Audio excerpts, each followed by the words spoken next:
ko. Ano lang, di ba? Ang mga artista, ang mga kapamilya stars ay talagang naglilipatan sa Correct. sa GMA7, di ba? Rigodon. Oo, di ba? Tapos si Sharon Cuneta nagpaalam na. So ang hula ng karamihan, si Sharon ba lilipat sa GMA7?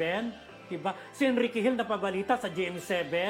Si Sam Milby napabalita ipapartner kay Marian Rivera Oo. sa GMA7. Mga chismis, di ba? Pero ayon sa aking source, walang kasiguruhan. Parang ayaw na lang tumanggap na ng mga talents na galing sa ABS. Parang ayaw naman nilang maging parang karinderya sa lahat na gustong Laging boss na baka. kumain. Di na buwan na Vilma Santos ko ba yan? Parang gano'n. Palimoses ang pag-ibig, Oo, gano'n. diba? Hindi, parang siguro tama rin naman yung mga talents ng GMA, yun ang i-build up nila, di ba? Yes. Saka, sabi ng source ko, halimbawa si Sharon kukunin namin, anong project ibibigay namin? Unless may project na bagay sa kanya na ibibigay ng GMA, pwede naman siguro. Pero yung kukunin talaga ngayon na parang medyo malabo-labo pa. Parang Oo, sila. pero Oo. tsaka ang isa pang dahilan baka, friend, yung talent fee din ni Sharon Cuneta, mega star yan. Alam mo, lumipat siya sa Team 5.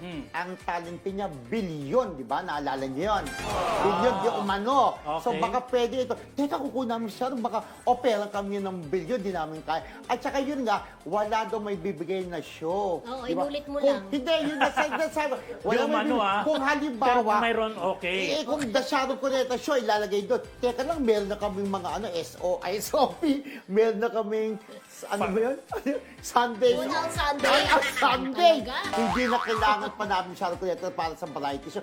Ang sere, ang dami na namin sere. Tsaka kung bibigyan si Sharon, baka mama, nanay nilang ibigay. Baka hindi naman tanggapin ni Sharon. Pwede Mega naman. star pa rin Pwede Pero siya. nanay kung naman mga siya. Sharon Cuneta, Alden Richards na project, Ayan, mga ganyan, payag pwede yun. yan. O di kaya, ba? May December love affair, pwede si Sharon. Maricel Soriano nga, Ding Dong Dantes, Lobby po. Yung dalawang Mrs. Rial, kinuha ni Maricel, tinanggap yung role bilang jowa ni Ding Dong na ang layo ng agwat ng edad. Pero nag-click si Maricel dyan So sa... yung Matteo de Giriselli na parang may Pwede. mga negotiation, matuloy kaya yan? Yan po ang Yan ang ating ating abangan, di ba? Oo. So yan po